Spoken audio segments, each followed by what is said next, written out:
बड़ी खबर रांची से आ रही है, जहां की राज्यसभा चुनाव को लेकर बड़ी सरगर्मी। तो इस वक्त की बड़ी खबर आपको बता रहे हैं, जहां की राज्यसभा चुनाव को लेकर बड़ी सरगर्मी। एक सीट पर कांग्रेस ने ठोका दावा। कांग्रेस प्रभारी के राजू पहुंचे सीएम हाउस। तेलंगाना के डिप्टी सीएम भी हैं साथ में मौजूद।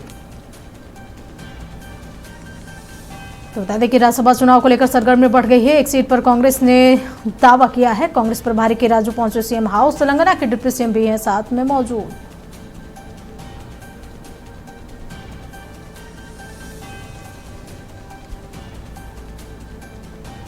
तो बता दें कि अब से थोड़ी ही देर बाद कांग्रेस के प्रदेश प्रभारी के राजू और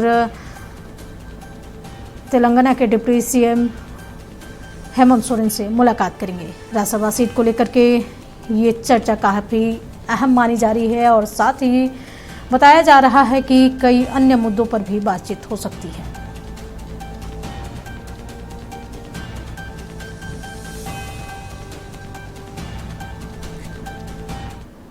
इस खबर पर अधिक जानकारी के लिए हमारे सहयोगी कमल हमारे साथ लाइव जुड़े हुए हैं। कमल, बड़ी खबर आ रही है, जहां राज्यसभा चुनाव को लेकर सरगर्मी तेज हो गई है। बताया जा रहा है कि एक सीट को लेकर के पेच फंस रही है, जिसपे कि कांग्रेस दावा कर रही है और बताया जा रहा है कि कांग्रेस प्रभारी के राजू के साथ ही तेलंगाना के डिप्टी सीएम भी आज सीएम हेमंत सोरेन से मुलाकात करने वाले हैं। कितना महत्वपूर्ण ये मुलाकात? देखिए अंजना, लगातार जिस तरह से कवायद की जा रही थी कि कांग्रेस का दावा था एक सीट पर, और उसी दावे को लेकर के या कह सकते हैं कि शीर्ष नेतृत्व के संदेश को लेकर के राजू जो कांग्रेस के झारखंड कांग्रेस के प्रभारी हैं और तेलंगाना के डिप्टी सीएम भट्टी विक्रमार्क मल्लू वो पहुँचे हैं, रांची एयरपोर्ट पहुँचे। उन्होंने वहाँ पर ये भी कहा कि स्वाभाविक दावा बनता है, गठबंधन में कांग्रेस एक बड़ी पार्टी के रूप में है, उनके विधायक हैं, तो एक स्वाभाविक दावा बनता है और स्थानीय को मौका भी मिलना चाहिए। और उन्होंने वहां से बयान दिया है और इसके साथ ही मुख्यमंत्री हेमंत सोरेन जो गठबंधन दल के नेता हैं उनसे वो मुलाकात अभी करेंगे। हम अभी सीएम हाउस के पास मौजूद हैं, क्योंकि एयरपोर्ट से निकलकर सीधे वह मुख्यमंत्री हेमंत सोरेन से मिलने आएंगे। जो जानकारी है कि 12 बजे मिलने का समय है। ऐसे में मुलाकात में राज्यसभा चुनाव के जो 2 सीट हैं उसमें एक तो पहले से ये कहा गया है कि इंडिया गठबंधन का जो सीट है, इंडिया गठबंधन दोनों सीट पर जीत दर्ज करेगी।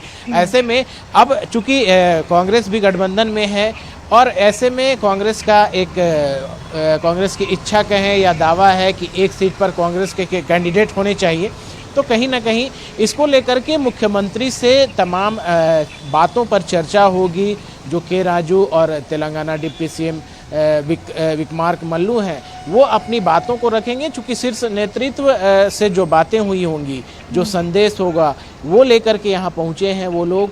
और एयरपोर्ट से जब यहाँ पहुँचेंगे हेमंत सोरेन मुख्यमंत्री से मिलने, तो उनके सामने शीर्ष नेतृत्व के द्वारा जो संदेश दिया गया होगा, जो चर्चा हुई होगी कि कांग्रेस को एक सीट मिलनी चाहिए झारखंड में राज्यसभा को लेकर के, तो वो उन बातों को रखेंगे और तमाम चीज़ों को कहा जा सकता है रखेंगे। इसके साथ साथ जो झारखंड कांग्रेस के जितने भी बड़े नेता हैं, शीर्ष नेतृत्व के द्वारा जो निर्देश दिए गए हैं कि जो भी बड़े नेता हैं और खास करके विधायक, सांसद, पूर्व विधायक समेत जितने भी नेता हैं उनसे एक बैठक भी की जाएगी उनके द्वारा, ताकि ये साफ हो सके कि किस तरह से इंडिया गठबंधन दोनों सीटों पर जीत दर्ज कर सकती है, उसको लेकर के क्या रणनीति होगी।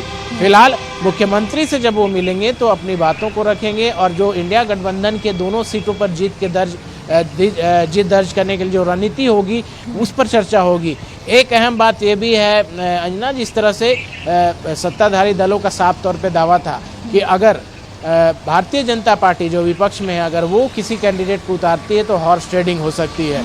ऐसे में भाजपा ने ये साफ भी कर दिया है कि वो भी कैंडिडेट उतारेंगे, क्योंकि राजनीति में चुनाव लड़ना एक कहा जा सकता है एक चुनाव लड़ने की नियम होता है। और ऐसे में विपक्ष की ओर से भारतीय जनता पार्टी भी अपने कैंडिडेट को उतारेगी। हालांकि इसको लेकर के झारखंड मुक्ति मोर्चा जो प्रमुख सत्ताधारी दल है उसने आशंका जाहिर करते हुए निर्वाचन आयोग को पत्र भी लिखा है कि अगर भाजपा अपने कैंडिडेट को उतारती है तो हॉर्स ट्रेडिंग की संभावना बढ़ेगी। सत्ताधारी दल कांग्रेस ने भी आशंका जाहिर की है। ऐसे में अब देखना यह है कि के राजू और विक्रमार्क मल्लू जो तेलंगाना के डिप्टी सीएम है वो मुख्यमंत्री के सामने अपनी बातों को रखते हैं। उसके बाद क्या कुछ सामने आता है, लेकिन ये अहम माना जा रहा है ये मुलाकात, और आज एक अहम दिन है। इस पर कुछ ना कुछ बातें आ सकती हैं। हालांकि आधिकारिक तौर पर जब तक कुछ नहीं कहा जाता है पार्टी फोरम से, पार्टी के शीर्ष अधिकारियों की तरफ से, शीर्ष नेतृत्व की तरफ से, तब तक कुछ भी कहना जल्दीबाजी होगा। लेकिन मुख्यमंत्री से मुलाकात में ये स्पष्ट है कि राज्यसभा चुनाव में अपनी सीट को लेकर के अपनी बातों को रखेंगे। अंजना, कमल, जिस तरीके से 2 सीट खाली हो रही है, एक तो दिवंगत शिबू सोरेन का निधन के बाद सीट खाली हुआ और एक बीजेपी के जो कैंडिडेट है दीपक प्रकाश के वजह से वो खाली होगा, तो क्या लग रहा है बीजेपी ने भी अपना कमर कस चुकी है कि एक सीट किसी भी हालत में वो चाहती है कि राज्यसभा की सीट उसके खाते में आए। लेकिन दूसरा चीज आपने उठाया कि जिस तरीके से सीएम हेमंत सोरेन ने कहा है कि आशंका है कि हॉर्स ट्रेडिंग हो सकती है, तो इससे बचाव के लिए क्या कुछ जो गठबंधन है वो तरीके हैं वो अपनाएगी? देखिए, कहीं ना कहीं लगातार ये देखा गया है कि राज्यसभा चुनाव या अन्य चुनाव में भी कई बार ऐसा देखा गया है कि हॉर्स ट्रेडिंग की संभावना होती है।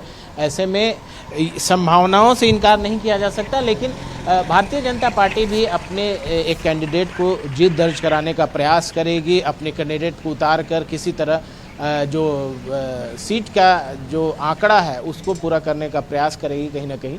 तो ये कवायद है, और एक कहा जा सकता है कि सरकार, जो राजनीतिक पार्टियां हैं, राजनीतिक दल हैं, वो इस तरह की कवायद करती हैं। वो चाहती हैं कि उनके भी कोई कैंडिडेट हैं जो चुनाव में आए और वो चुनावी मैदान में उतरे और जीत दर्ज करे।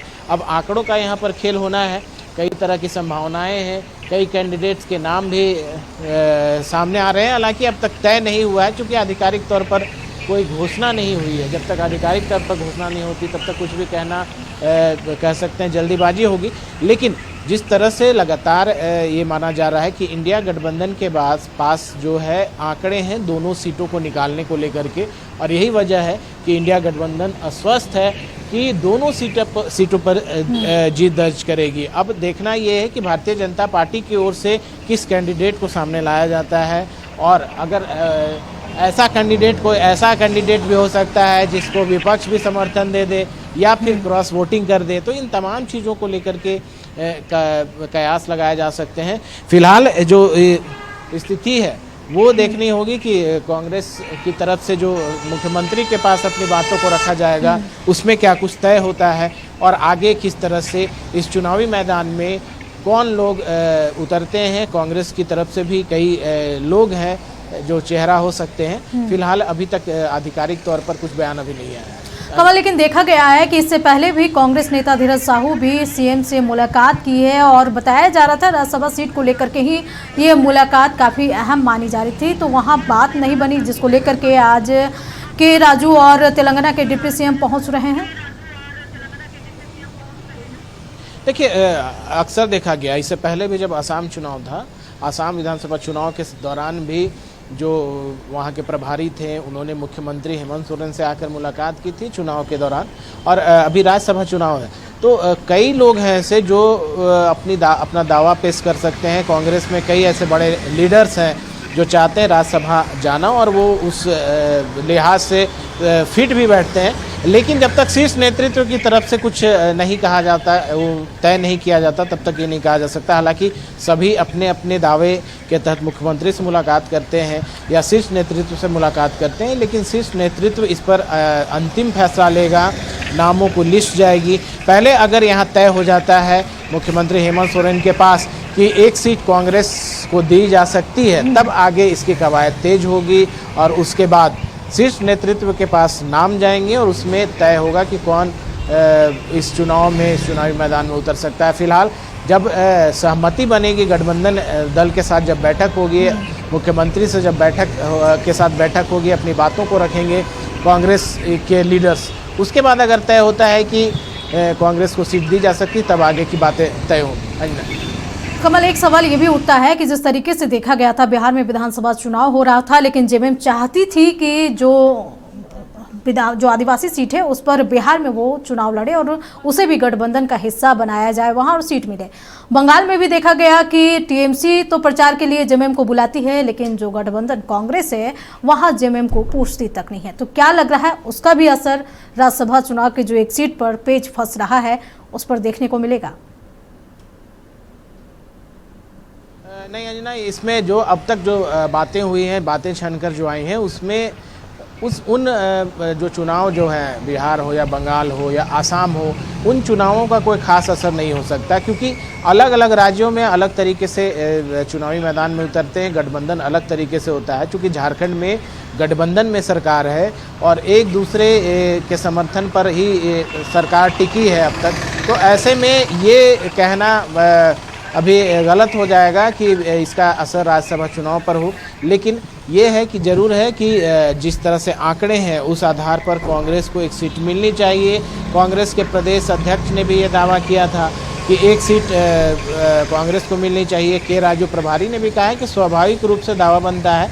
अब देखना ये है कि जो बातें होती हैं उसमें क्या कुछ सामने आता है। लेकिन ये जो बिहार की बात करें, बंगाल की बात करें, आसाम की बात करें, इन तीनों जगह पर जो विधानसभा चुनाव हुए उसमें भले ही एक साथ चुनावी मैदान में नहीं उतरे, लेकिन झारखंड में इससे पहले भी महागठबंधन में थी कांग्रेस, आरजेडी और झारखंड मुक्ति मोर्चा, और अभी भी है। तो ऐसे में राज्यसभा चुनाव में इसका असर देखने को नहीं मिल सकता है। जो जिस तरह से बातें हैं, चर्चा है राजनीतिक गलियारों में, और जिस तरह से नेताओं के बयान हैं, उस आधार पर उनका साफ तौर पे कहना है झारखंड में इसका कोई असर नहीं पड़ने वाला।